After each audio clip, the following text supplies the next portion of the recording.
Mimpi itu aneh. Kadang ketemu anjing, digigit ular, melihat bulan, dikejar-kejar orang aneh, hingga kecebur sungai sampai basah, atau sering disebut mimpi basah. Bukan gitu ya. Tapi menurutmu, apakah mimpi-mimpi itu punya arti? Kenyataannya, kita menghabiskan rata-rata sekitar 6 tahun untuk bermimpi selama hidup kita, tanpa tahu kenapa, apa tujuannya, dan apakah mimpi-mimpi kita sebenarnya punya arti. Sayangnya tidak ada satupun ilmuwan yang tahu pasti tentang semua itu. Meski begitu, setidaknya ada beberapa teori yang berusaha menjelaskan tentang mimpi yang akan coba kita selami hari ini. Siap? Berangkat. Saat kita bermimpi, kita memasuki sebuah fase tidur yang disebut dengan REM. REM adalah Rapid Eye Movement. Tahulah ya artinya. Intinya matamu bergerak cepat ke segala arah saat fase ini berlangsung. Di fase aneh ini, detak jantungmu tiba-tiba menjadi lebih cepat, tekanan darahmu naik, dan aktivitas otakmu bekerja hampir setara dengan ketika kamu terjaga. Di saat yang sama, otak melepaskan sejumlah senyawa yang membuat sebagian tubuhmu lumpuh, untuk menjaga agar kamu tidak bergerak seperti halnya orang dalam keadaan terjaga.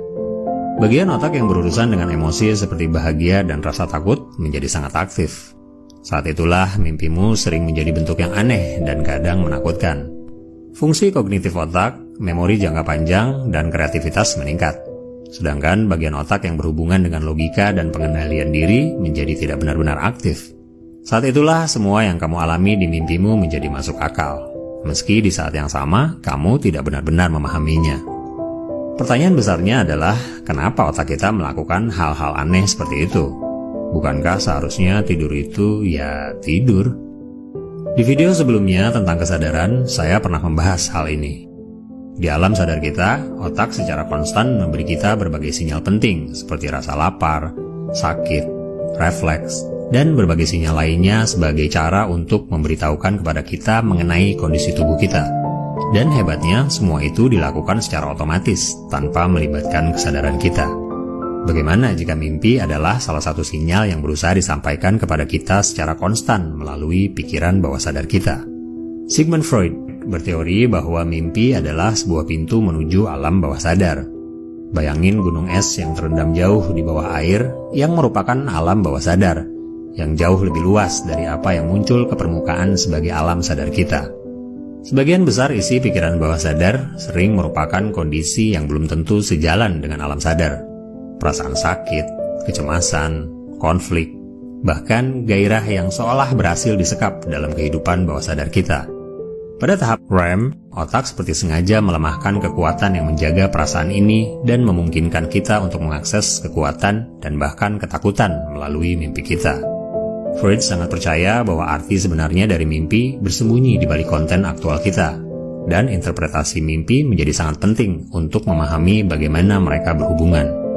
Sekitar 8 abad sebelum Freud, seorang filsuf, sastrawan, ahli matematika, sekaligus astronom, Umar Khayyam telah merumuskan berbagai arti mimpi dalam kehidupan manusia. Tafsir mimpi ini bersifat spiritual sekaligus erat hubungannya dengan makna-makna simbolis yang sering digunakan manusia sebagai bentuk visual dalam kehidupan yang dapat ditelaah secara psikologis, menjadikannya sebagai metode rasional intuitif yang dapat digunakan sebagai acuan dasar sebuah interpretasi mimpi. Menurutnya, mimpi merupakan representasi dari perilaku yang bisa dijadikan alat untuk meneliti kondisi jiwa seseorang. Psikiater Swiss abad ke-20, Carl Jung, juga memiliki pendapat yang mirip. Menurutnya, alam bawah sadar dapat dikatakan sebagai gudang informasi, di mana simbol dan mimpi tertentu memiliki makna yang serupa untuk semua orang, terlepas dari budaya atau lokasi di mana orang itu tinggal. Meski cenderung bersifat subjektif, mimpi memiliki ciri-ciri yang sama. Ini dapat menjelaskan mengapa begitu banyak dari kita berbagi variasi dan tema umum yang mirip dalam mimpi kita. Dikejar orang, gigi rontok, jatuh dari ketinggian, dan seterusnya. Tema-tema umum ini hampir tidak menyentuh permukaan kompleksitas dan variasi mimpi yang tak ada habisnya, yang justru dijelaskan secara rinci tentang ciri-cirinya oleh Umar Khayyam dalam bukunya tentang tafsir mimpi. Buku ini lebih mirip seperti peta yang menjelaskan berbagai variasi dari tema mimpi beserta tafsirnya. Bahkan saat ini, praktek interpretasi mimpi secara umum banyak dipakai dalam bentuk psikoterapi modern yang berusaha memberikan dampak positif pada kesehatan mental, dan sebuah kenyataan bahwa beberapa penemuan besar berskala dunia justru terinspirasi dari mimpi. Tahap REM adalah tahapan yang sangat unik, sebab otak kita membuat kita aktif sekaligus lumpuh dalam waktu yang bersamaan. Saya jadi teringat tentang masa kanak-kanak, yang kondisinya bisa dikatakan mirip dengan tahapan REM dalam tidur kita. Saat itu kita belum memiliki logika yang cukup kuat untuk memahami realitas dunia di sekitar kita. Nalar kita belum dibatasi oleh berbagai etika dan norma, kesepakatan dan hukum buatan manusia. Sebagai anak-anak, kita mengeksplorasi banyak hal tanpa pernah khawatir tentang batasan-batasan tertentu. Di masa itu, tidak ada yang tidak mungkin dalam dunia kita. Kita seolah menjadi bagian dari ketidakterbatasan semesta dengan sedikit sekali kesadaran bahwa kita sebenarnya tengah terperangkap pada entitas fisik yang memiliki batas-batas tertentu. Apapun itu, cara kerja otak merupakan misteri terbesar yang sampai saat ini masih belum terpecahkan. Dan mimpi lebih mirip seperti sebuah jendela yang mungkin bisa kita intip untuk mengungkap berbagai rahasia yang mungkin ada di baliknya. Pendekatan spiritual boleh jadi merupakan sebuah dimensi yang bahkan sangat mungkin melampaui sains secara fisik.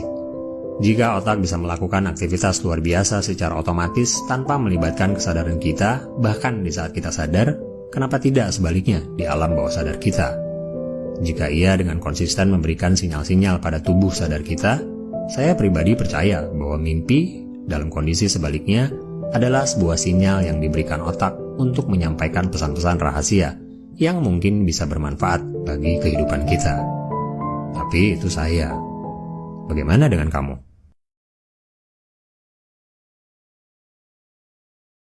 Mimpi itu aneh.